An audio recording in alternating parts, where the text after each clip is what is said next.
Thank you. Hi, everybody. I'm so excited to be with you all today. I do have a different disclaimer than I normally do. Normally, I give a parrot disclaimer. Today, I have a baby fledgling or nestling crow disclaimer. So we're going to do the best we can. We might get a few little baby crow sounds here in the studio. So this is Cinco the Crow, who will be joining us today. And he really likes the art desk. So hopefully he'll stay in my lap or down next to me, but I might have to take a moment to feed him as we're going through the day. But he's kind of the perfect prop for what we're working with today, which is transition, right? We're in this period of transition between spring and summer. We have all sorts of transitions that happen this time of year, right? Any of you with children have maybe had a graduation or a change into from one school to a new one starting in the fall. There are all sorts of transitions that happen this time of year, and we're going to be playing with that idea both in the visual, right, as well as in the metaphoric and the symbolic and the emotional transitions, right? So we're going to start, and we can go to the desk now, and hopefully Cinco will stay right here. So we're going to start using the stencils. So if you don't have a stencil, that's fine. You can use actually any kind of paper that you've cut. And we'll put it underneath one page. And you want to choose two colors.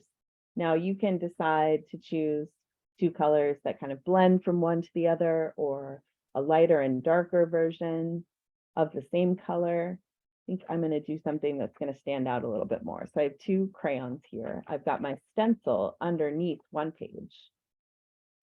And I am going to do a rubbing from my stencil. If you haven't done rubbings with your stencils and you've been using them in the more traditional sense, this is kind of a fun way to play with them. Okay, and I'm intentionally not using the full stencil, right? I'm going to pause before I get to the edge and switch.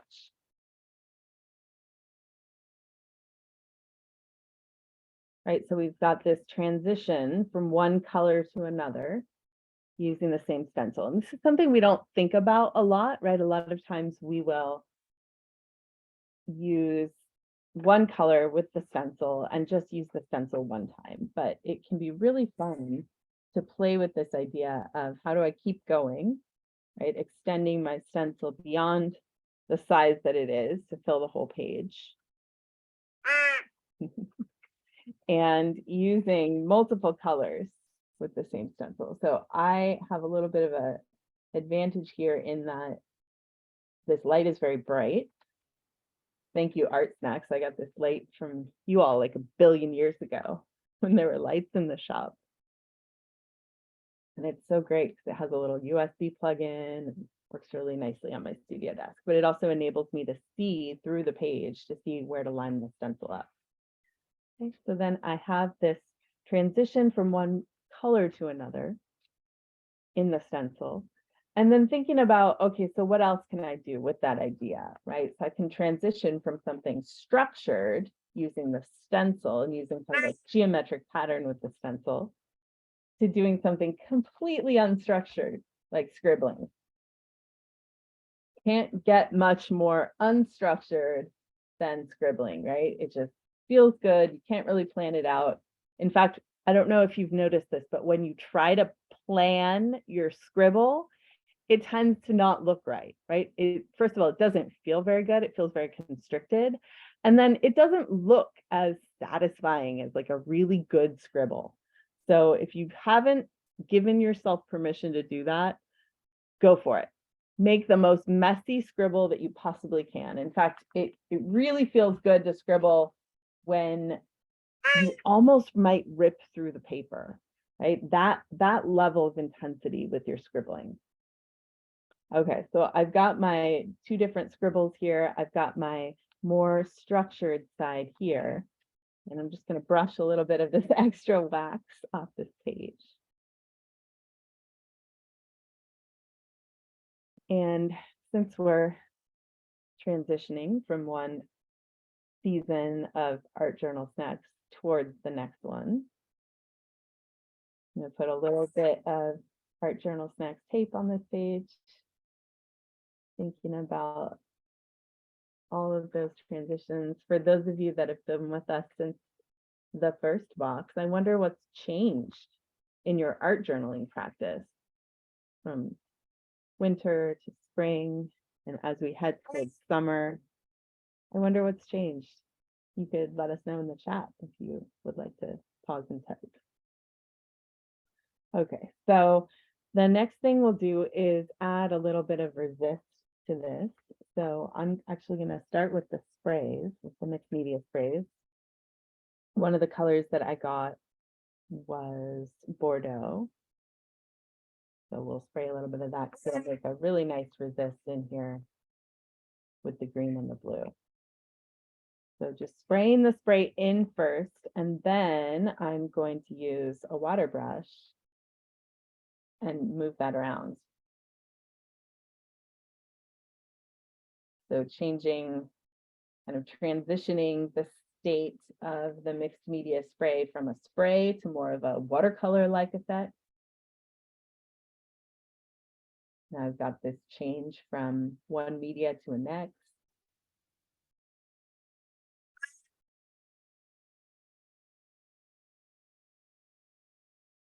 I feel like Cinco's just saying, yeah, every time. He's agreeing with me. This is my my yes crow.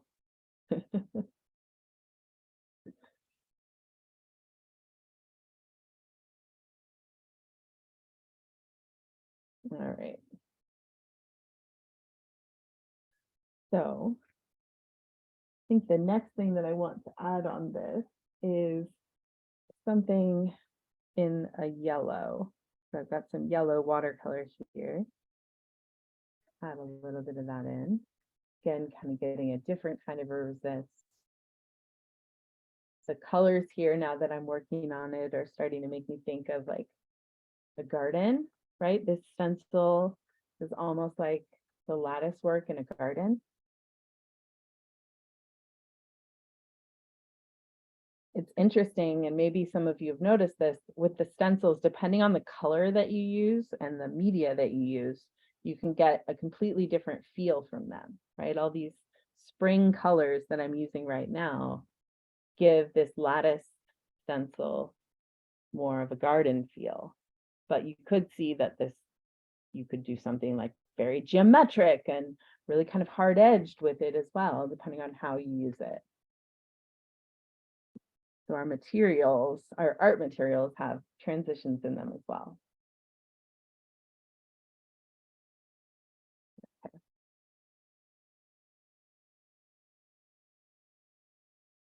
So a thing to play with when you're doing something with a resist is to kind of look for, are there places where I want to keep the white of the page, right? And I really like that spot right there. There's a little bit of brushiness to it. So I think I'm not going to get anywhere near that and leave the white of the page in that spot. And look for some other places that I might fill in a little bit more. One of the things I love about these mixed media sprays is how quickly they set onto the page, so that I can go back over with watercolor and you can see that the brush strokes stay put. So it's different than doing like one layer of watercolor and then another layer of watercolor, because you get part of your pigment staying there, and it enables kind of more quick working in mixed media.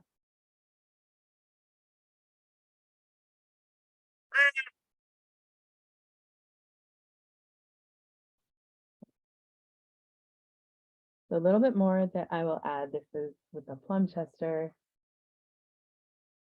Just a little bit more mark making in here to eliminate the side, the edge of that stencil, so that it blends into the edge of the page a little bit more.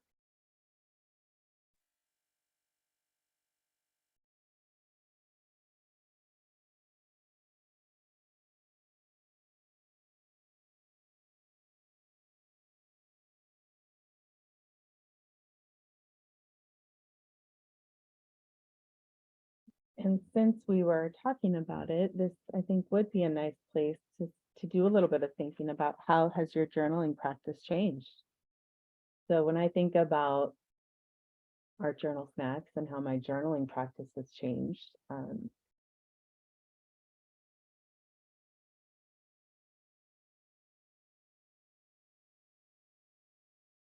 just write down maybe one or two things that have changed. So I wrote down, I articulate my process because I've spent a long time art journaling just for me. And this has been different where I'm talking about my process as I'm doing it. And I find that that makes me so much more aware of what I'm doing and why I'm doing it when I'm in the midst of it. I see Jill's comment that she scribbled so hard she broke her crayon. To me, that's like best thing, right? Because then you end up with these little crayon bits. This is a very old crayon. You end up with these little crayon bits that are actually way better, right? I have this, show you my little bucket of crayon and colored pencil odds and ends. This is always on my desk. It's totally a little disaster of pigment. But it's great because I've got things that are ready to go for doing rubbings, things that are already broken. And it's something that I wouldn't necessarily give to a client who's here for art therapy, but it's perfect for me to have these little perfect little bits, right, that I can play with. And I'm not worried about ruining them. I'm going to do a little bit more rubbing, slightly offset now. This is another technique with these stencils that's very fun to play with from when you're doing a rubbing with them, is to do another layer that's a little bit offset. So not, in this case, looking through the paper and trying to match it up perfectly.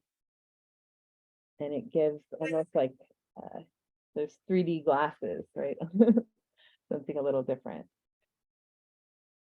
One thing to be aware of when you're doing a rubbing in an existing or like already in process art journal, if you have anything on the other page, right, on the other side of the page, that is it like collage or even sometimes like a thick acrylic, it's gonna change how much rubbing actually happens, right?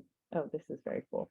So this paper is a little bit wet. I don't know if you can see this in the video, but it almost embossed a little bit onto the other page from the stencil because it's still wet from the watercolor. That's a new learning. I'm gonna have to play with that some more.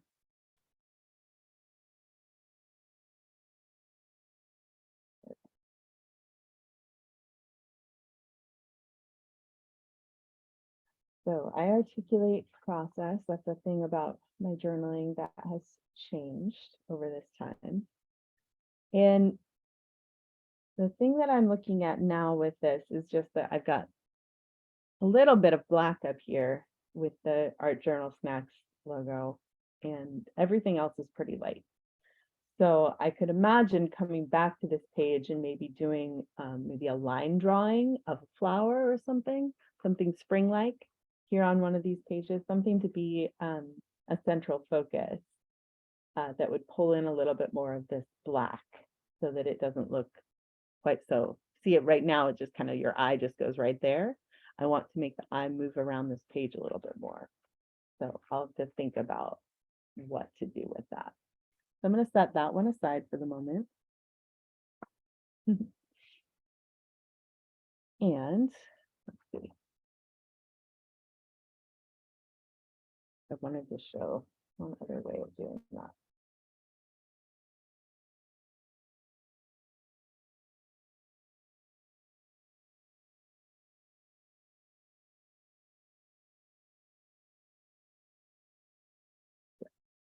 So here's another one that I started kind of using that same idea of using one of the stencils, using multiple colors in it, and then thinking about this idea of transition. So from one page to the next, I've also got, this is a fun piece of ephemera that I found at a home store, and they had these little paper measuring tapes that you could just grab. And I ended up starting the gluing here, going all the way across this page, going to the next page, and then continuing to go until I ran out of ruler. So kind of a fun little thing to include if you've got the room. Okay, so now I think maybe do a little bit of writing about what comes up for you when you think about this word transition or change.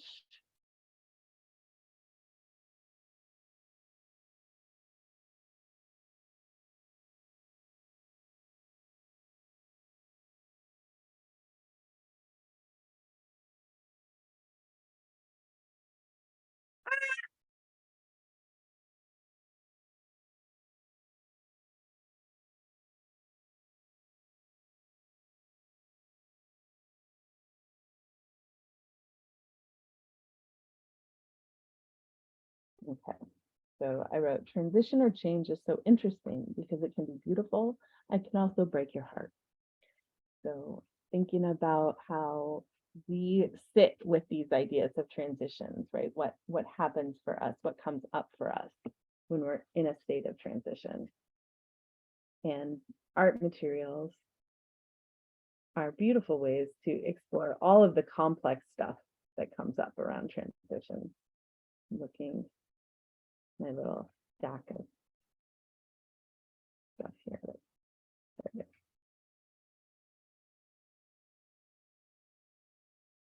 Okay, so I had another page in this journal. I'd cut a heart out from some of the paper that I made for you all with the rubbings from the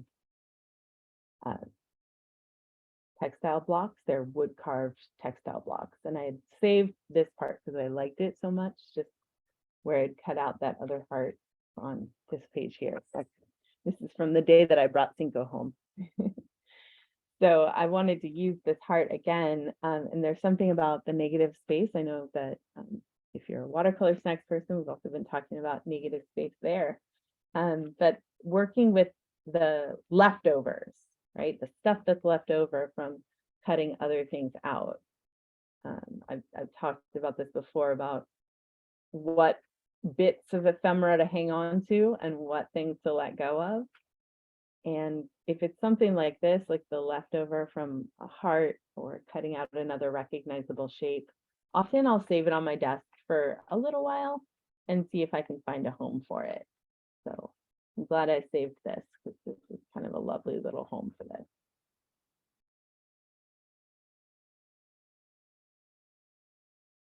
So a thing to know about gluing something onto something that you already have waxed is you're going to need either a lot of glue stick or think about other media to make that attachment because it might peel right back up.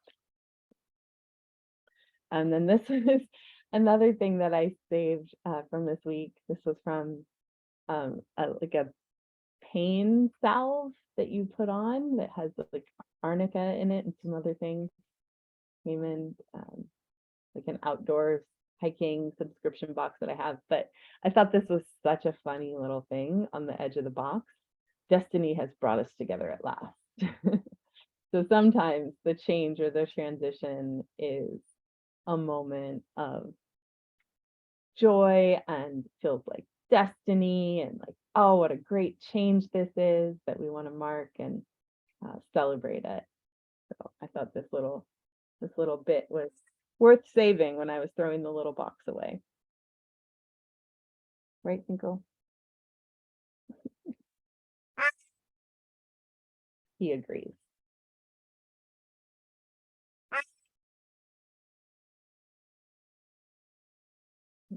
I'm going to put this right here and that'll get rid of that little spot where I cut into this. Not that that's the end of the world, but now it looks more like intentional. This part was planned to be this way and I planned to have it here. Okay, and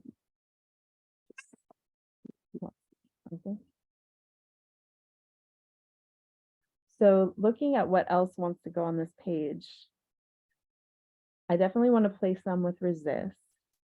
I'm also thinking about scale and the size marks that I make. and maybe wanting to explore doing some bigger mark making just to change the scale on this page a little bit.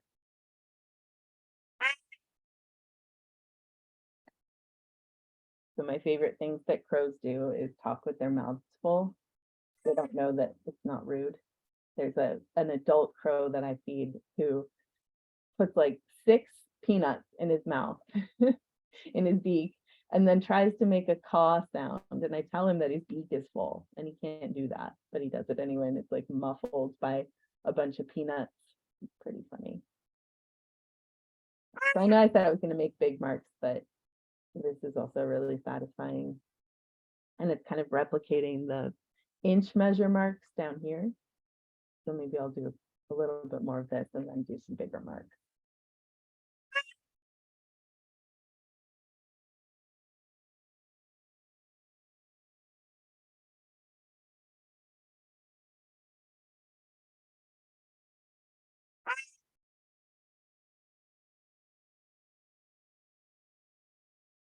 So I think here, maybe coming in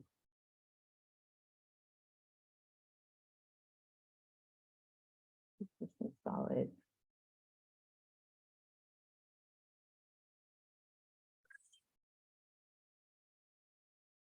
This is the Edding acrylic marker.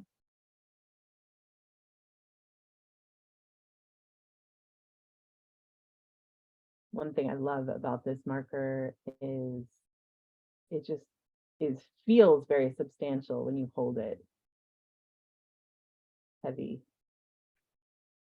The thing to think about with your materials as you're using them is, how does this feel in my hand when I'm making marks? If you're writing about something that's kind of difficult, right, a hard transition, it might feel more difficult if you're working with a material that's kind of hard to make it work, right? You want something like, oh gosh, I have this hard thing going on. Work with something that's going to flow right out, right? Because that's going to help whatever is going on for you flow right out onto the page. Or if something's going on and you want to shout it from the rooftops, write it really big, make big marks. Really think about, what tool am I choosing and why? What kind of voice is it enabling in my art?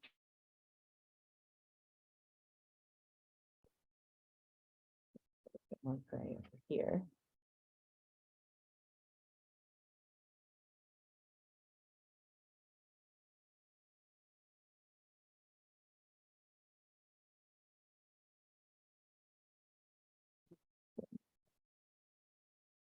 So again, you probably are getting tired of me saying this, but this lost and found edges idea of showing where the edge of this paper is, and then maybe it blends in a little bit into the gray.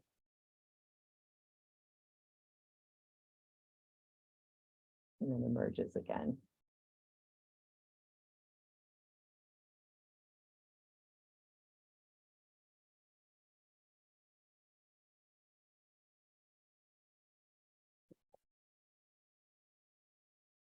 So the last thing I'll do on this page for right now is, again, playing with that resist a little bit.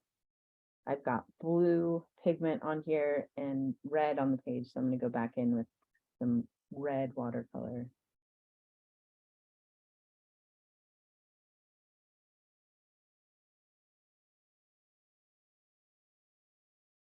So I'm about to do something that you want to do with care, but I'm going to use my water brush and go right up to the edge of where this acrylic paint pen is, and I'm going to blend a little bit of that acrylic. Now I'm making note to myself in my head which paint pen I'm using, or which water brush I'm using, so that I can wash it really well later. Good idea to maintain your bristles.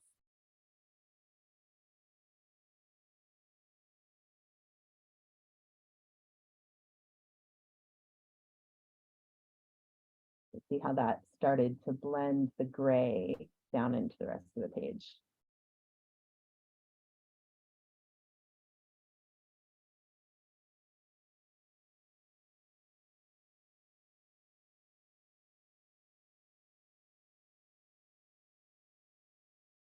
And this is also going to create a little resist. So now I can go back in with the blue and the red will resist over here.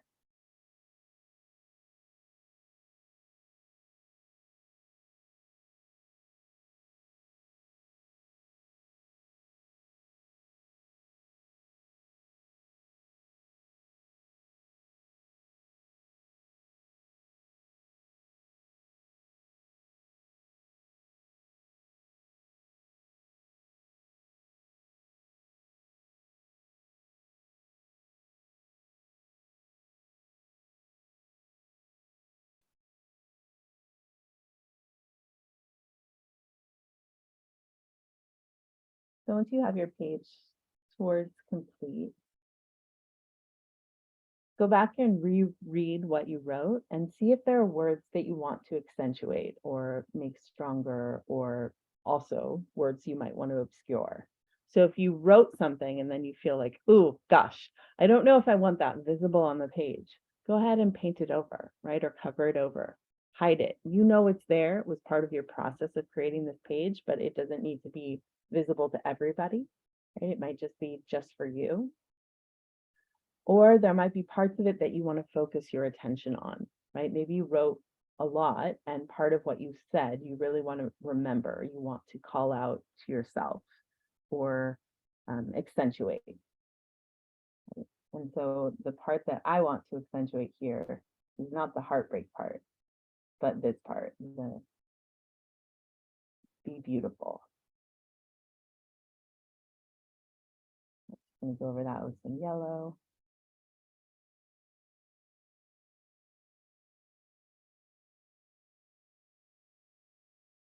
If you're wondering why it got quiet, it's because Cinco has his beak tucked in under his wing and he's taking a little nap. So I made a choice here in focusing just on be beautiful, not can be beautiful, so that when your eye looks at this, this is the part you see, right? Not the possibility of the beauty, but the actuality of it, right?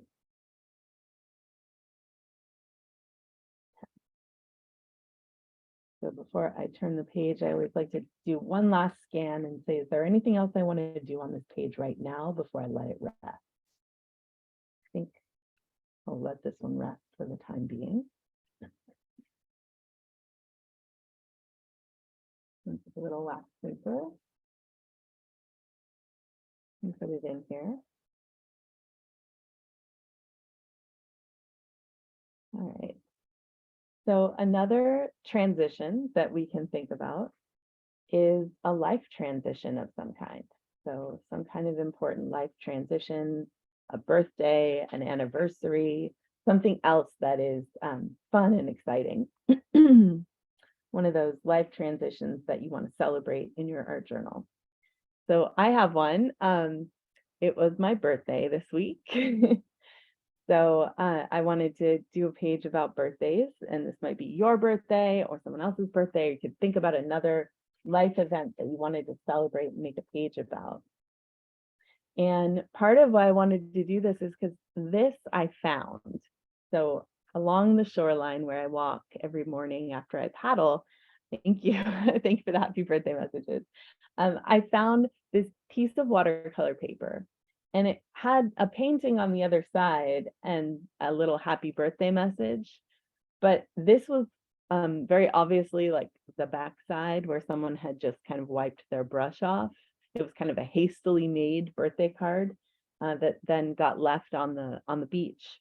And I found it a couple days ago before my birthday. I was like, oh, that's perfect. What a fun piece of ephemera. And I was going to save it for ephemera hour, but then thought, well, maybe this would be fun to work into my art journal, because I don't know if you all see what I see, but it's like the beginnings of a human form here, right? We've got like the legs and maybe arms, and maybe they're flying off in this direction. So I thought it'd be kind of fun to make something with that.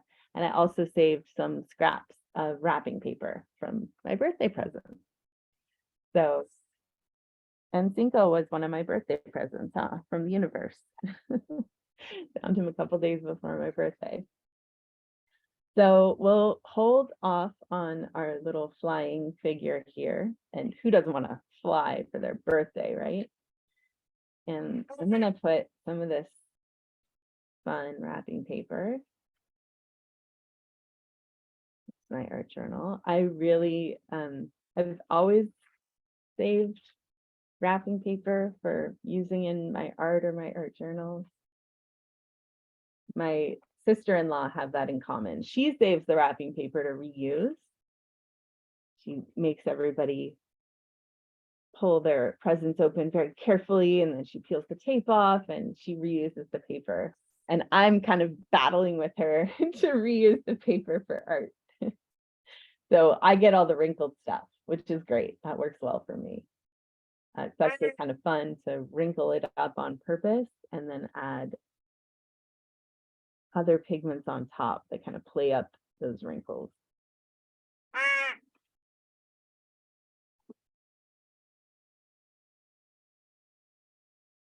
think I was getting a bite of food.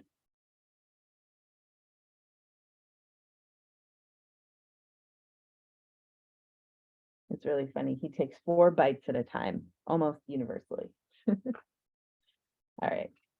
So let's see, I've got 3 pieces on here so far. I think I'll leave it there for the time being, and let's go to our little flying person here. So I'm going to start actually with one of the gray microns. And just start to imagine, okay, so I've got definitely some legs here with some fancy green shoes. I love that. And this was the only part of the message on the other side of this that I saved. It said happy birthday to whoever the person was, who obviously didn't think much of this card because they left it on the beach, but. Okay, so we'll just start to add a little bit of this gray in here. And I'm using the gray because it's going to allow me to do some searching lines to imagine where this figure might be and what their posture might be. With one arm going over here, it almost looks like it's holding like maybe a bouquet of flowers. And maybe I'll have it kind of flying up this way.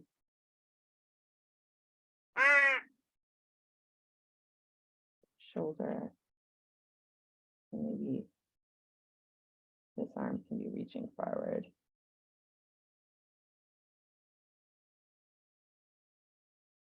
Okay.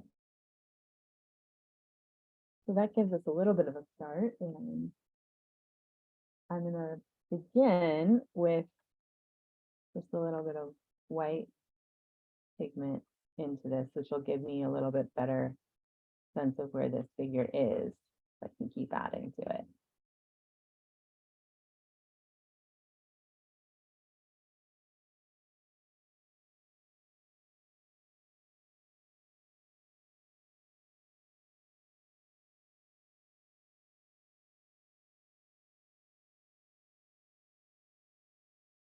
It's making me think of the artist Brian Andreas. If he's not on your radar, you should check him out. He does really cool kind of funny figures with sometimes inspirational and sometimes positive messages. He does these really cool, simple drawings in watercolors. And then he also does these amazing sculptures. There's a lot of birds and fish and kind of flying people.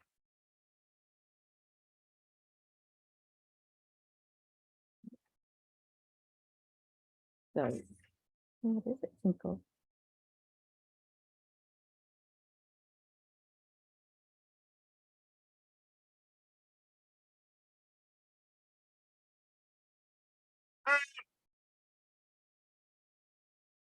Thinking about the direction of its hand. Hey, Erin, it's Sarah. Yeah. 2 things. One is you have about like 45 minutes left. We're about halfway through class. And the second thing is I'm looking at you making this page, and this is like one of those moments where I look at this page and I'm like, I think it's done.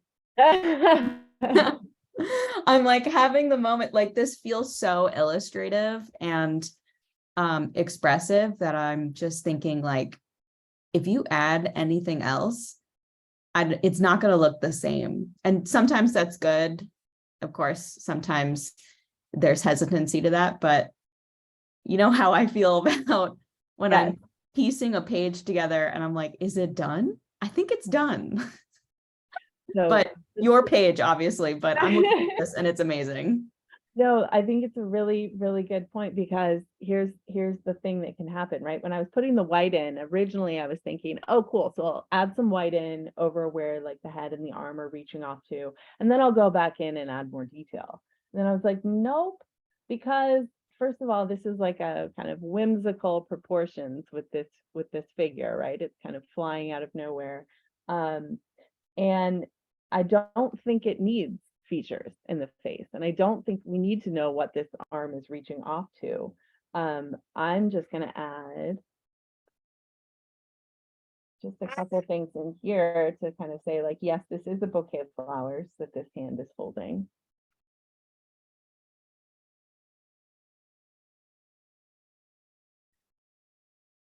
And then when it comes to the edges, right, there's kind of, this is fluid acrylic that I brushed onto this page to start with.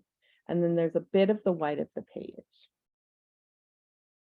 And where did they go? I wanted to show one of my favorite things with these new Olo markers that many of us been obsessing over, is how beautifully it looks up to the edge of acrylic. Because you get this really satisfying resist. Now, could I do this with watercolor? Yes, but the thing I'm going to do next, I could not.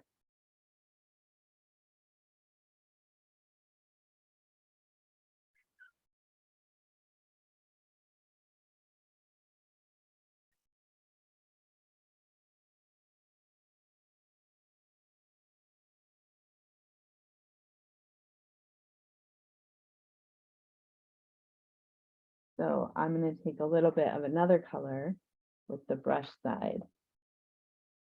And it's so, so satisfying the way that these colors blend together. Fine. Okay.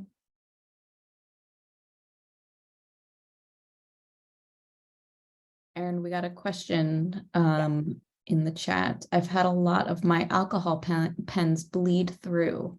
How do you handle this how do you handle that in this journal? So I love the bleed through. I'm a big fan of the bleed through.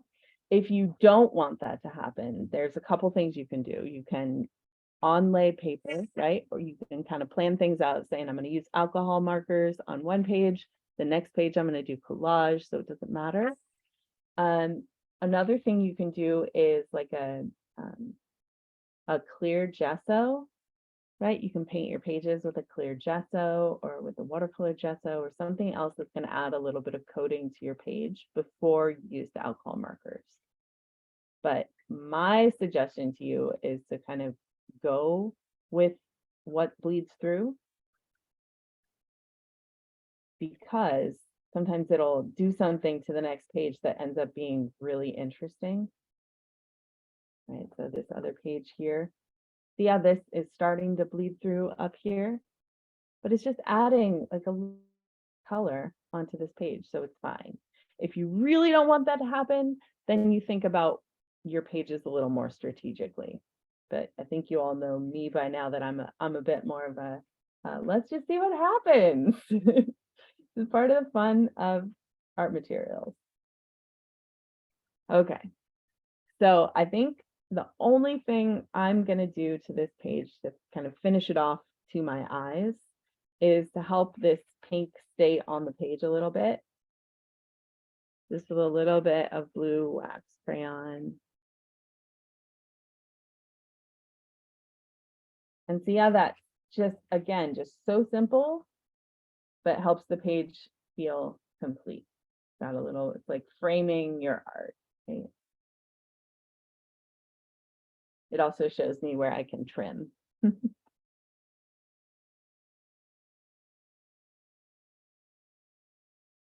Okay, So we will set that aside. Cinco has his head tucked back in again. And I wanted to introduce another idea with this idea of transition. Thinking about transitioning from one thing to another. So from this to that. Okay, so that's the thought to keep in your mind as you work on this. I'm transitioning from one thing to another.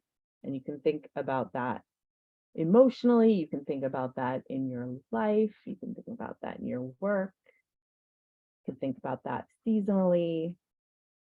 This is a great directive to do at the end of one of your art journals, right? This is kind of a nice closing directive to do in your art journal. This time that I was working in this journal, I'm closing it up now, and I'm transitioning from spring into summer, or from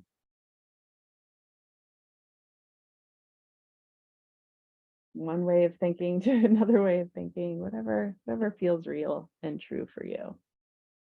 So I put the children's learning to write paper in here because I thought that'd be a good space to inspire some writing. And I'm just going to write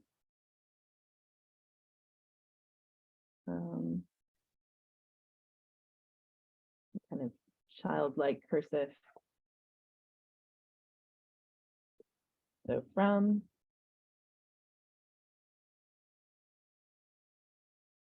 to.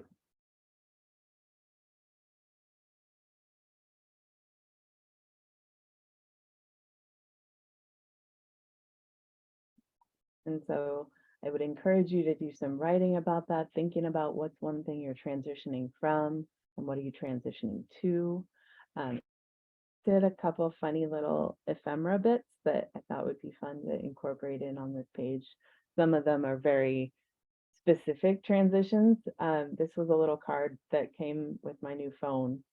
And it said, you no longer need a physical SIM card. Activate your eSIM during iPhone setup. But it was this you no longer need part that I thought was kind of funny. And it just seemed to me a funny way to phrase it.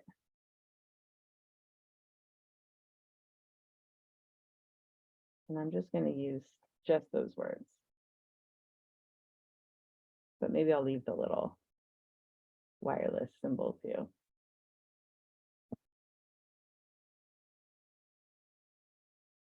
And this is kind of glossy, thicker paper, so good use case for the double stick tape that we got in the second box.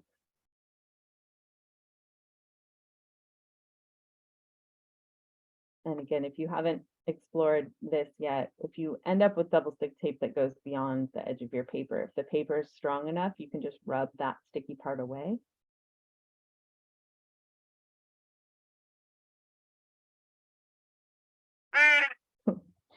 There's a raven outside and Cinco just stuck his head up.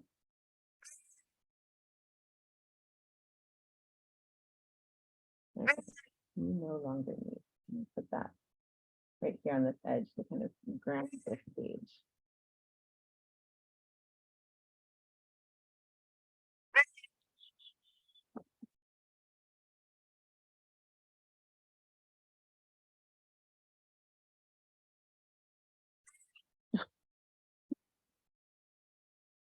Oh goodness. Okay. So when I think about this kind of a transition from one thing to another,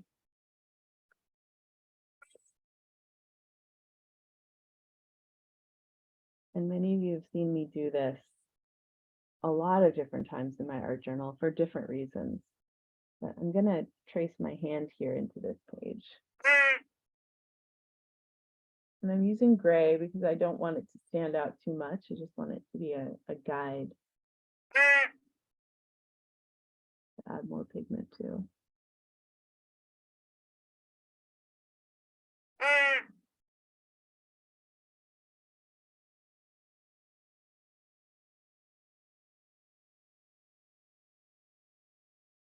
looking at the shadows that the light is making from my hand on the page and thinking it'd be kind of fun sometime to also trace the shadows onto the page. Maybe some of you did that when you were little, went outside and with chalk and traced the shadows onto the ground. If you've never done that before, highly recommend. Very fun. So I have one more little bit from New Phone.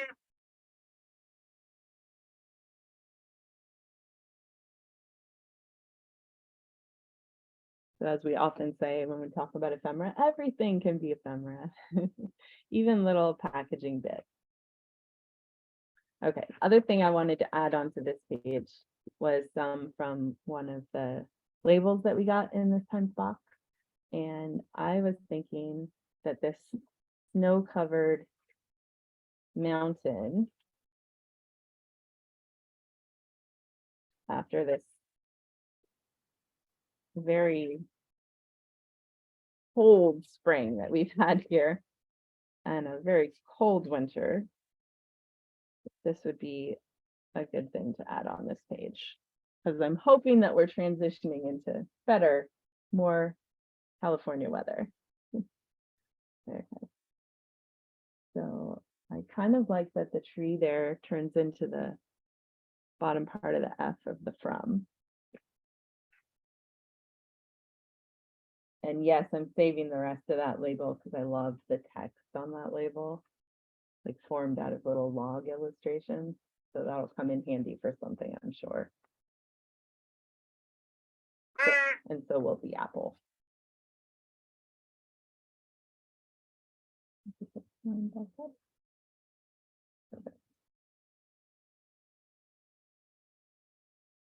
When you get to the last couple pages of your art journal, you're probably noticing this. It's a lot harder to go across the gutter and get things to line up right, because you've got a whole bunch of journal on this side and not very much journal left on this side.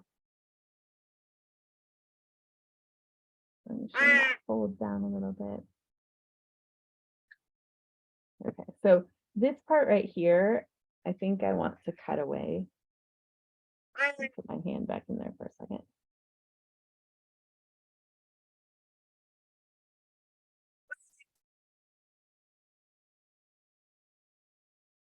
This is a do as I say, don't do as I do. Be careful with your knives situation. I'm just going to peel that up. Perfect.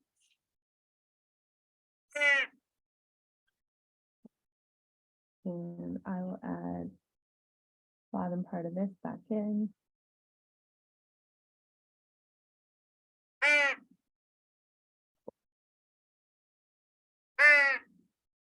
All right, so the things I think I want to pull forward in this page and kind of have show up more are the greens, right? This kind of yellow green that's almost towards turquoise up here, and then the green of this little arrow. So I think having more green on this page, maybe here in the outside part of the hand, would be nice. But I'm also aware of the time and I want to have some time to share because I have a couple other things I'd like to show you after that. So why don't we go to the screen and give people a chance to share some. You could share what you worked on. You could let us know how your art journaling practice has changed, whatever you would like. And then I have a few other things I'd like to show you. If anybody wants to share, you can show me your hand on screen, or if you have a virtual hand you want to put up, feel free. I see Jill. Jill has her hand up. I'm going to spotlight you, so feel free to unmute yourself. Hello, Jill. Hello, happy Saturday, everybody. I know people tend to be kind of shy to talk on here, so I thought I would just go for it. I think what's changed for me in this journal from the first one is that I've been a lot more open to materials exploration, like using more texture. And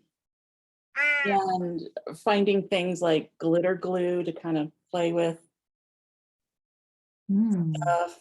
I also bought myself a Cricut printer, and so I've been playing with like sort of having it die cut some images that I draw, like that's where the cat came from, on paper I have. So that's been sort of fun. And then also I love Erin's idea of like the hidden pages that come underneath things.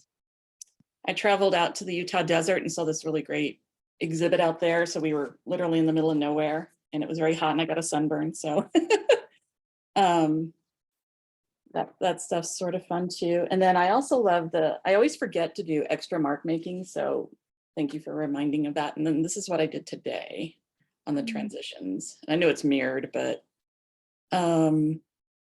yeah. So anyway, I've got a little more pages to do. I'm not as far along as I want to be in the journal. So I just have some work to do in the next couple of weeks. But thanks for letting me share. A great opportunity to really do some big scribbling on some of those leftover pages and see what you might fill in there. Yeah, I've got a super busy week coming up because we have an art show coming up, and yeah, there's going to be a lot of scribbling for stress relief. Thank you. Thank you for sharing, Jill. Thanks, Jill. Anybody else want to share what they're making? I see Melissa has her hand raised. I will spotlight you, so feel free to unmute yourself.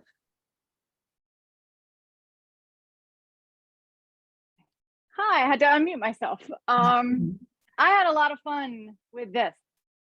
I had never really thought to use the stencils as, I have to keep it still, as rubbings. So that was a lot of fun. And I tend to not do like scribbles. I tend to be very, let's see, I do some scribbles, but I tend to be more precise. And so I really had fun scribbling, and that was a lot more freeing for me today. And one reason I don't fill it up so quick or feel like I don't have enough time is because I spend so much time, page spread. And the last journal I had, I filled it up by just doing things really fast. And then when we started a new one, I got precious again and started to spend too much time. And then I get to the end and then I fill it all back. I get fast again and I enjoy it more. And this, I get more, it's got to be perfect. Mm-hmm. And so when I come and do these classes, I tend to just do more quick. And when I get in that mode, feels more like journaling and more fun. And then when I get in like school mode, like I'm doing it for a grade, like I was in college, then I feel like, it's gotta be perfect. And so I just gotta keep practicing it, scribbling, and it's more fun. Okay. Anyway, thanks for letting me share. Thank you so much for sharing that. And I think it's such an important message because so many of us feel that, right? When you get a new book and it's all empty and it's blank, it feels very precious. I have a book on my shelf that a friend gave me that's just been sitting there, and it's a beautiful paper, a beautiful book. I keep saying like, I'm saving it. And that used to drive me bonkers. I make handmade journals and I used to sell them at art fairs, and people would come one year and get some journals. They'd come back the next year and be like, I want to buy more, but I haven't been able to use the ones because they're so pretty. And it's like, well, but that's what they're for, right? It's like watercolor sketchbook or, something that's made for travel journaling or whatever. And we look at it. This is what it's for, right? These art supplies are meant to be enjoyed and played with. And I'm glad the scribbling was helpful. Yeah, scribbling's good. Yeah, I appreciate that you want to practice your scribbling too. Like, yeah. Sounds great. It sounds great. I'm just gonna keep on scribbling. Yep. Awesome. Thank you for sharing, Melissa. I'm gonna hop over to Anne Marie. Let me spotlight you and feel free to unmute yourself as well. Good morning, or good afternoon for everybody on the East Coast. It's still early here in Bellingham. So I had a few interruptions this morning, so I didn't get as far, but I did have a really good time with this part of the rubbing. Mm. And I picked the yellow and the like red orange. So we'll see where that goes. And then I was going to show just a couple of pages that I've done, not today. One of my little like practices is I would love to have some little characters that I can draw without thinking. And Erin might like this. I've picked birds lately.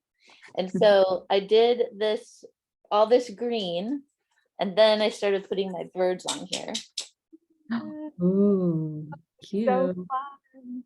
And yeah, I was like, well, that's actually kind of nice. I sort of like it. And then the other one I did a few days ago, I did this blue background.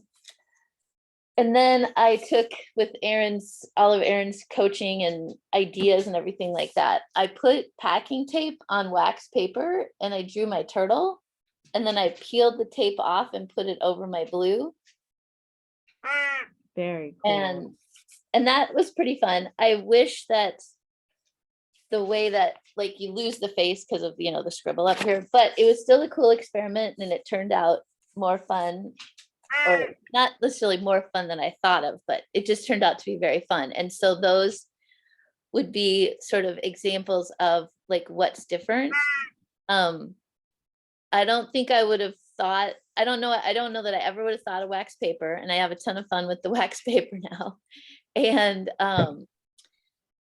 the winter journal is my first one, so this is my second one, and I definitely have that feeling of just try it. It doesn't matter. Erin, you've said, on the live streams and the classes, it's your journal, so just do what you want to do.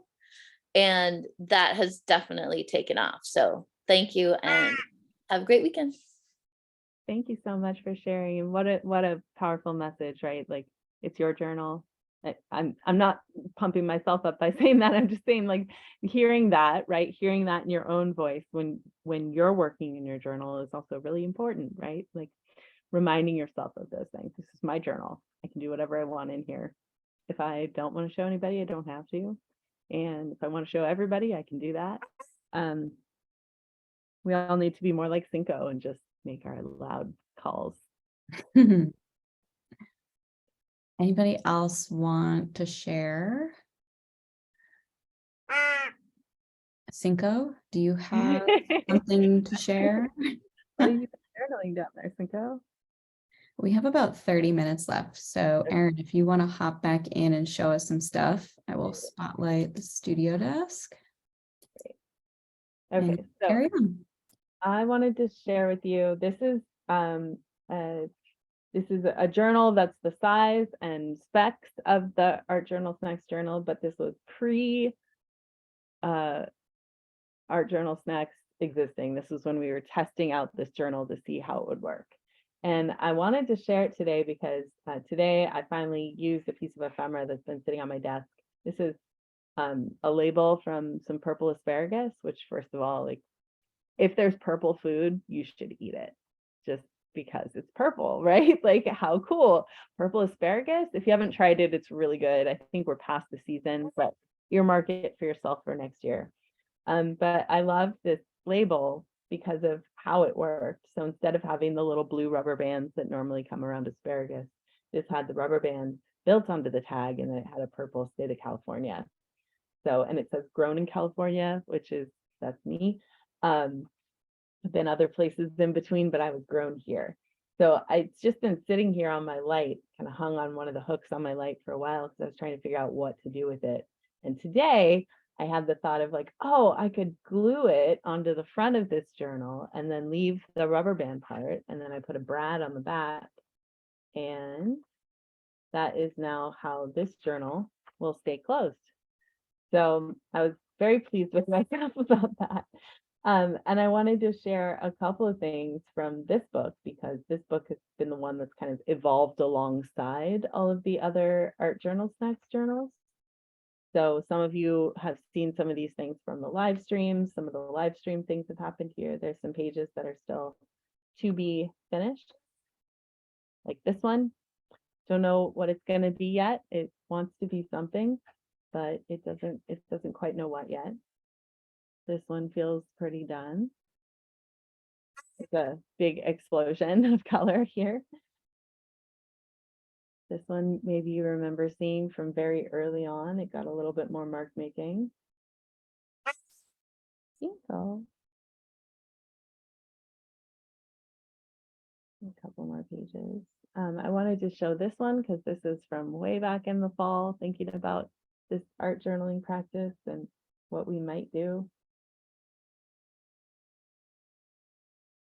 I'm kind of using some imagery here and then repeating the imagery on the next page.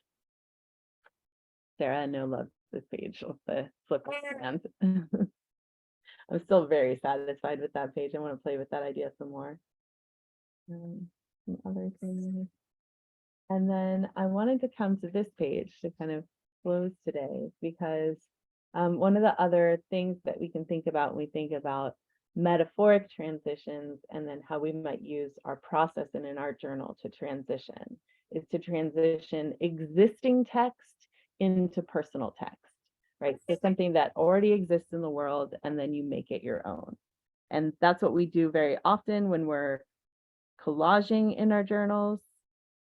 But we can also do that with, I know there's been some questions about altered books, and your art journal can become, you can either art journal into an altered book, or you can make your art journal an altered book by using existing text. I think Cinco has decided he's awake now. He's a pretty good lap crow though. Okay. So this is a page from a book about creativity in the arts, and it was kind of falling apart, which is why I tore it up to put into my art journal. You can see some of what's on here is from our stencils with some sand medium coming through here, then a little bit of alcohol ink and some watercolor. So I'm going to look here at the text and see what I want to keep and what I want to get rid of. And there are a couple different strategies that you can use for this. One is to draw squares around the text you want to keep. Another is to obliterate the text that you want to get rid of, right? So you can see there's two different ways to look at that.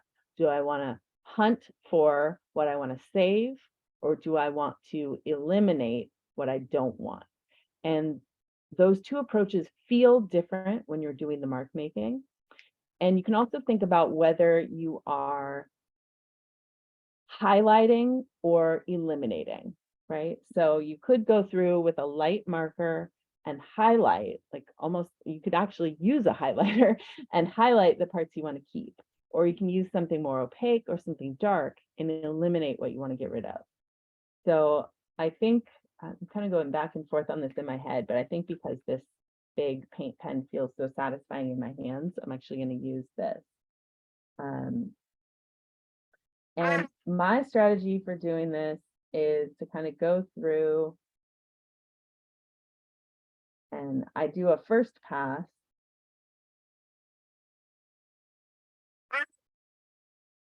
And get rid of the words that I don't want or that I know I don't want at first. And for me, that's either something that I don't agree with or something that feels too specific, right? So that's what I'm looking for in this first pass.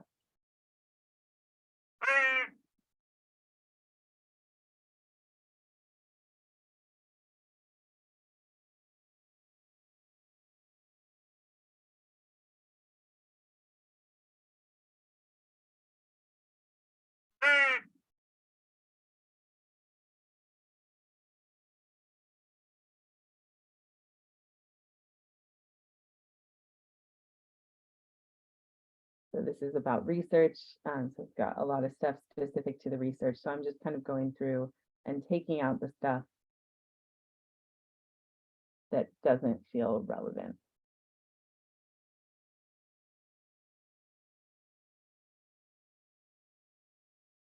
But like this part actually ends up being very interesting. Maybe this is just interesting to me because I'm a researcher, but for ease of reporting, we shall adopt the technique of drawing a composite picture of two ideals, modal persons, the simple and the complex, on the basis of the correlational results. The statistical support for the portrait will be cited as we go along. Several cautions must be observed in interpreting such material, however. For one thing, since the picture is based entirely on group relationships, it will fail in some respects to do justice to unique patterning of the variables in individual cases. I'm just going to take this part out.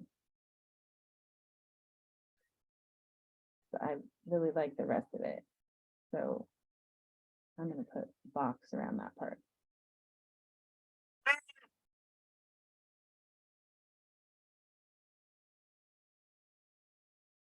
Okay, so in this next little line here, I also really like. In addition, one must be particularly cautious in evaluating the goodness and badness. And let's see.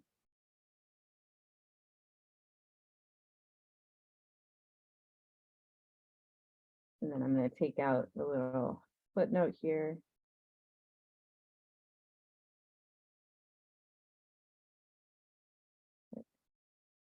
So we'll just stay with this side. Going back in with this mark making that feels so satisfying.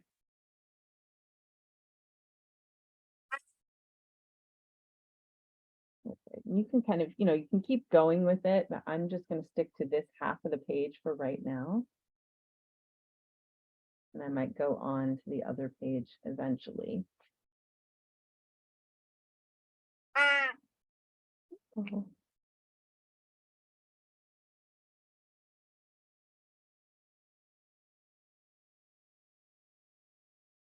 The paint marker does this really wonderful, lovely thing on top of the sand medium. So I can really make that texture stand out. And now you're starting to forget that this is a book page, right? The book page has been torn out. I've started to select the text that is relevant to me. And I'm starting to add in a little bit more story.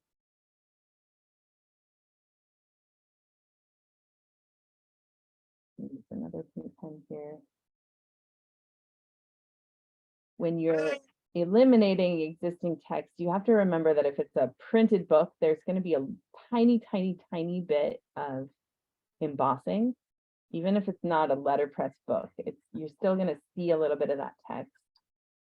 So sometimes I'll go in with another color of acrylic or another marker over the top of the text I want to disappear.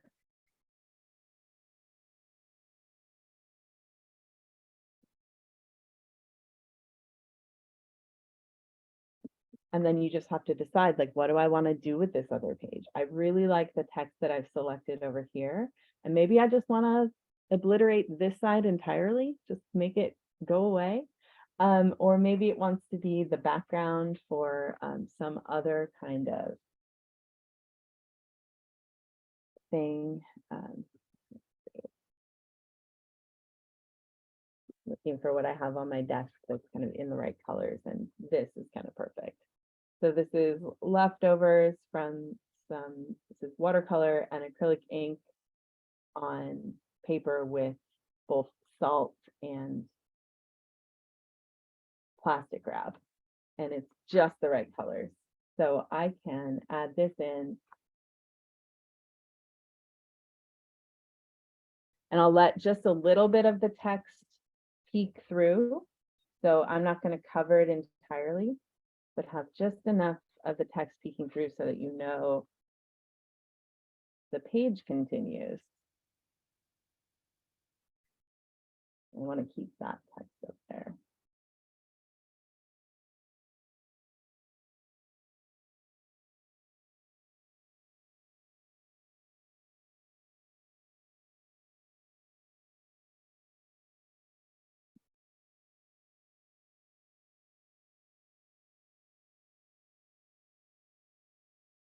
That one up right there. So I'm using glue stick. This probably would have been a better situation for the double stick tape because this is pretty thick watercolor paper.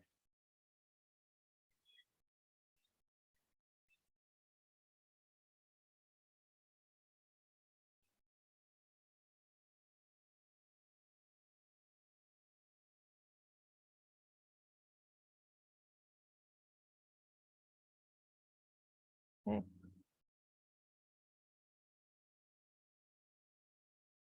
So this is a perfect opportunity to review that thing that I told you all about what direction you rip your paper. If you want the white edge, you rip it towards you from the thing that you want to get that white edge. And that white edge enables you to add a little bit more pigment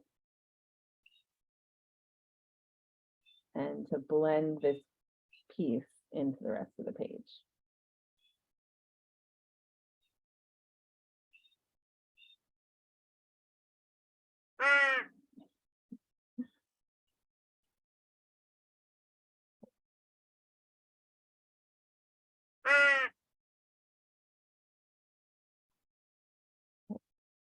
So you can see there's a little bit more text peeking through here. Some of it are discernible words. So I might go in later and help some of those disappear a little bit more. But this gives you some of the idea there.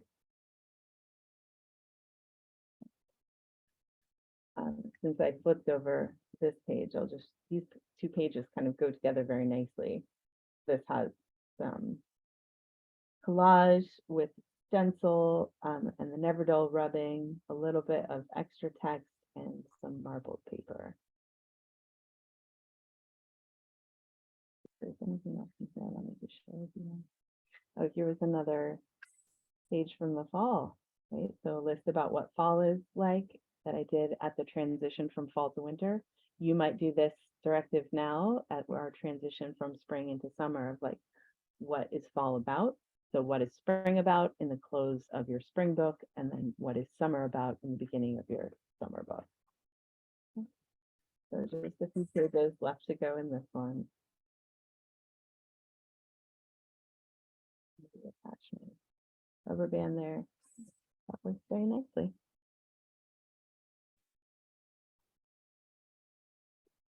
All right. We have a tiny bit of time left, so I wanted to show you a couple more things.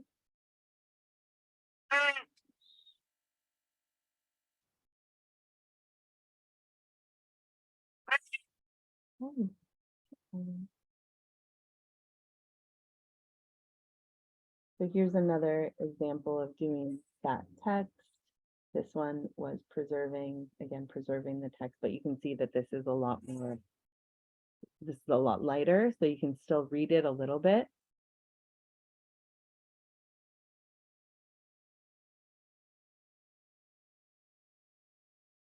And then this was a page from one of my commission meetings, the second time in one of the ArtJournalSnacks journals that I've drawn my fellow commissioners. I'm really satisfied with this drawing of this person because he has big, very much smiling eyes. And I think I really got his kind, smiling eyes.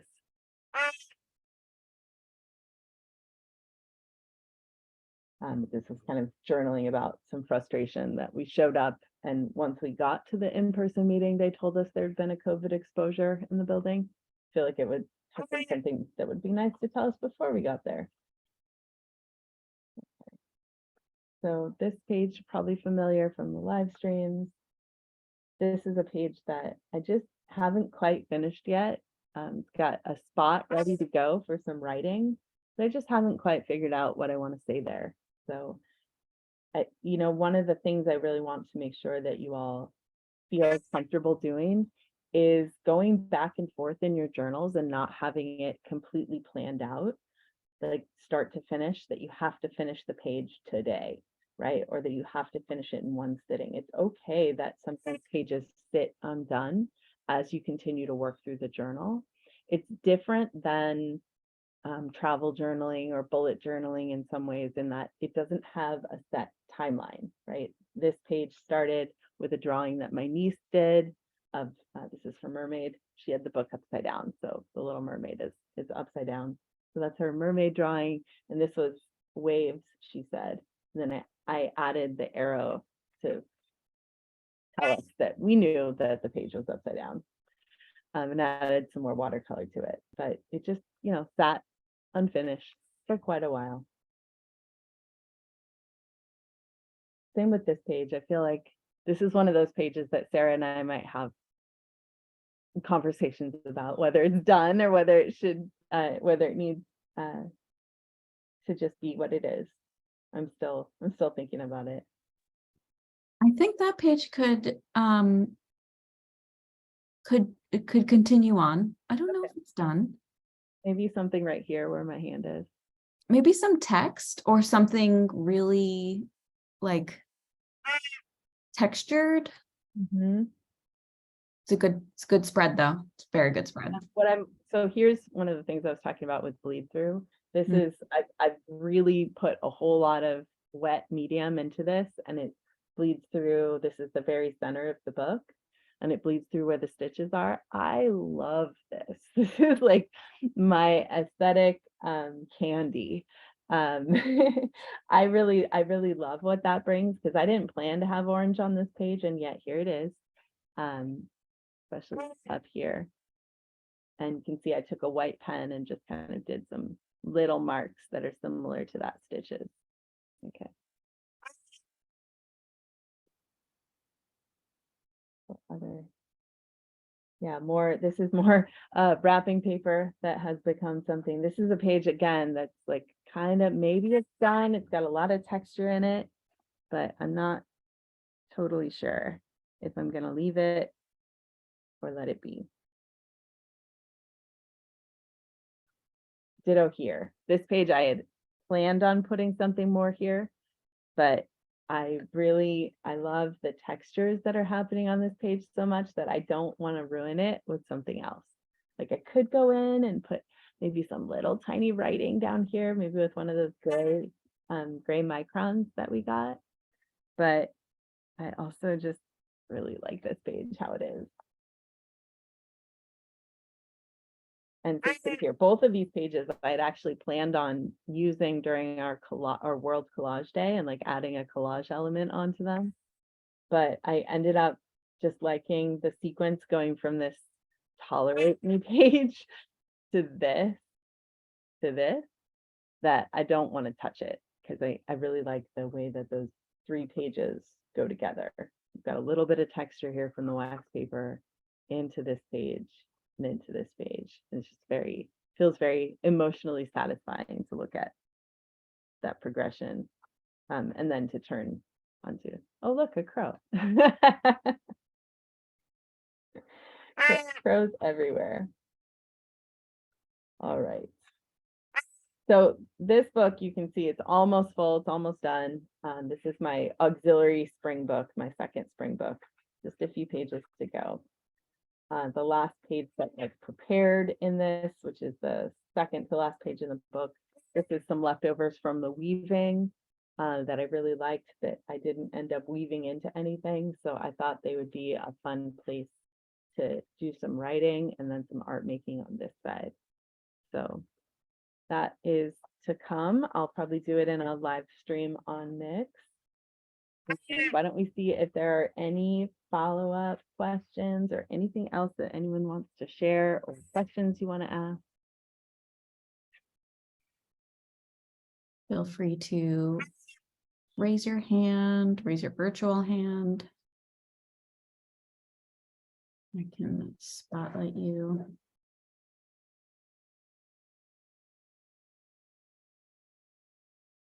I did want to bring up one thing that I realized I don't think we ever went over in the history of Art Journal Snacks, and that is where these recordings are saved. For some of you who are always looking for the live streams, we do record them, and we always save them to the Art Journal Snacks Mix group. So there's a Mix specific group for Art Journal Snacks. We have one for watercolor snacks. ArtSnacks Ink Challenge is coming back this year, so there's a space for that. These sort of like subgroups on Mix. So when you're in the Art Journal Snacks subgroup, at the top of the page, there is a couple tabs. There's feed, events, topic hashtags, discovery, members. If you go to the topic hashtags, there is a line there for live stream playbacks. And not only is that these live streams that we do every quarter, but whenever Erin goes live and does a live stream on Mix, they are saved there as well. So there are some bonus items in that feed, so you can watch throughout the quarter as well. All right, so if you have had some trouble in the past, or you want to go back and like binge all of the, for lack of a better term, binge the live streams, I mean, great, that's awesome. They're accessible to all of you, so just know that that is where they live. If anybody would like a visual, please let me know. I can post on the Mix group, or I can share my screen. We have about 5 minutes remaining of class, so if anybody has anything else they want to share, maybe something they made, not today. I have one more thing to share before we do that. Oh, okay, great. So I wanted to share this page since you all have now met Cinco. This page was a page that I did in this art journal about releasing ladybugs. So this sticker up here is from the top of those little containers of ladybugs that you can get to release in your garden. You're supposed to let them out in the evening after you've watered.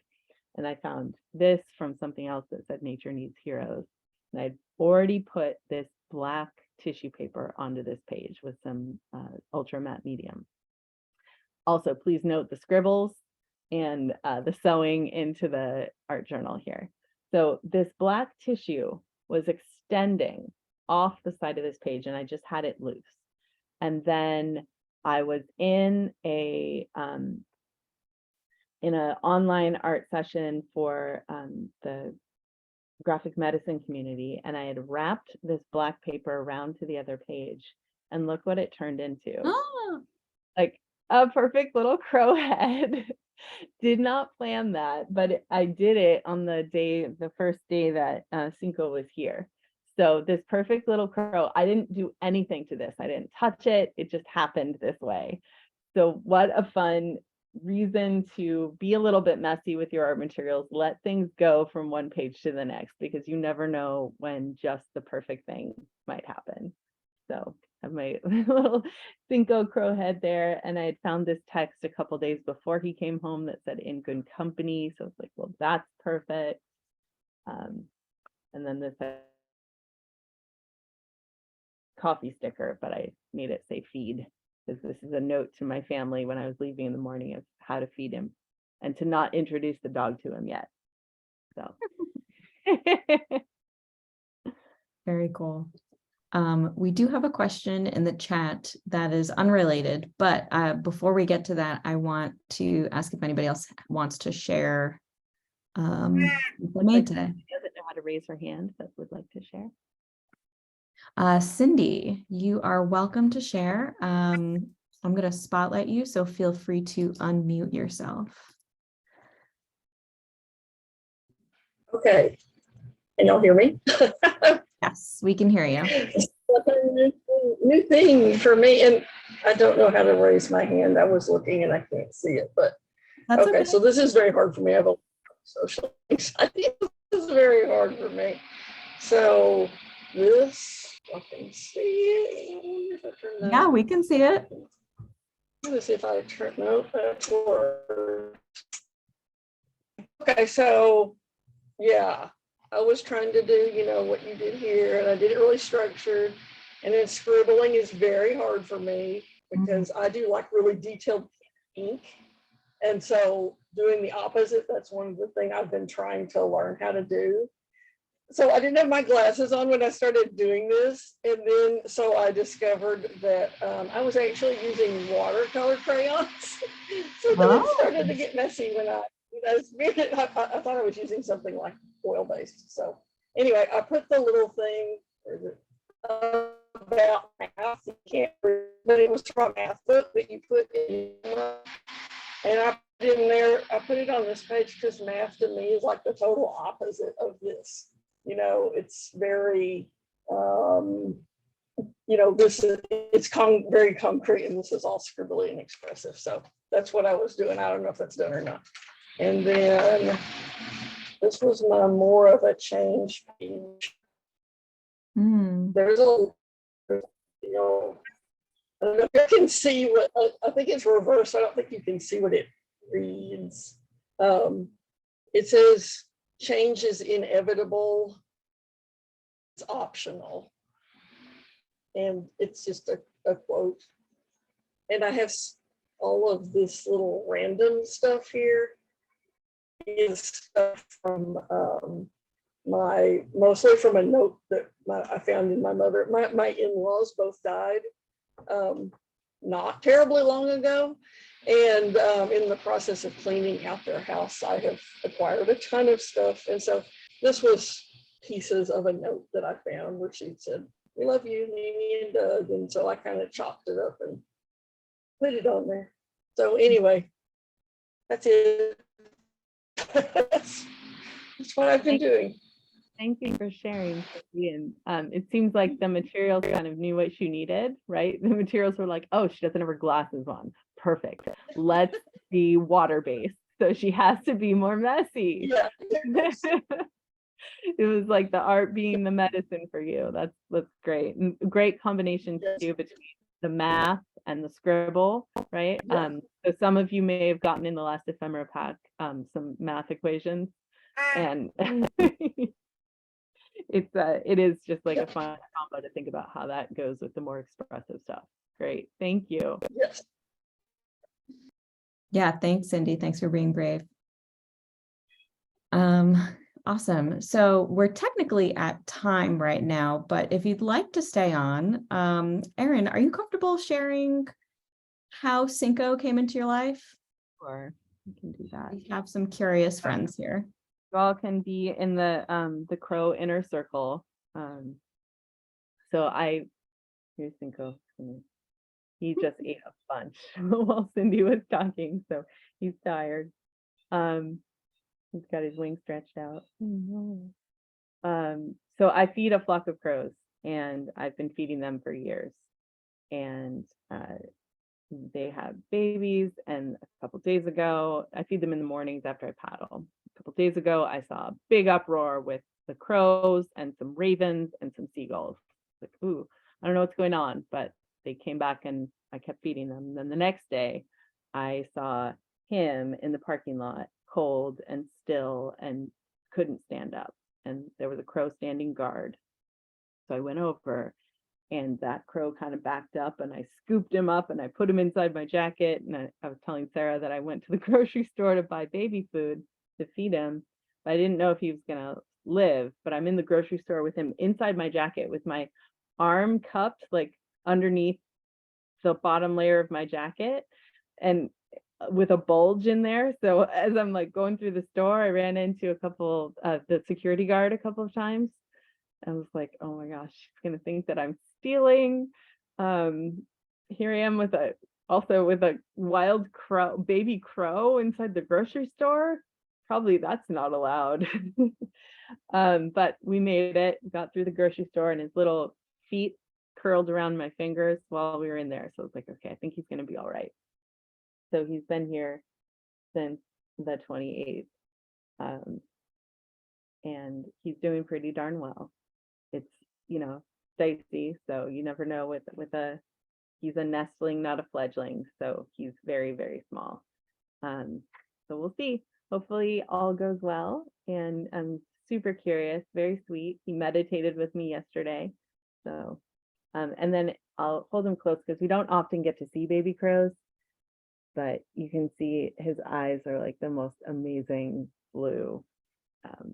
So he's very sweet. The parrots love him, so lots of bird action in the studio. I mean, we don't see crows ever this close. I mean, yeah, I don't know if anybody else feels the same, but I've never seen a crow this close, and it's on a screen. So thank you for sharing. Yeah, he's very sweet. Thank you. There will be lots of crow art happening. Yeah, that was a question by Melissa. Very curious. Awesome. All right. Well, thank you, Erin, so much for your time. this was a great way to wrap up not only the class, but this spring box. So again, this is being recorded, so you'll see the playback probably on Monday, posted to the ArtJournalSnacks Mix group. Just make sure you look under the topic hashtags, and live stream playbacks has the listing of all the live streams. So it'll be hidden in there. And you know where to find Erin if you need her. She is on Mix all the time. Feel free to message her if you have questions. But in the meantime, I hope everyone has a great weekend and keep making art. And one more thing, if Oh, you were yeah. if you were on the fence about subscribing to for the next box, I highly recommend it. Cinco also endorses the next box because there's something in the next ephemera that Cinco will really like, and I think you all will really like too. So if you were on the fence, I would strongly recommend it. Good summertime activity as well. So Definitely. Summer box is coming out soon. pro endorsed. Yay. Awesome. Thanks, everyone. Have a good weekend. Bye.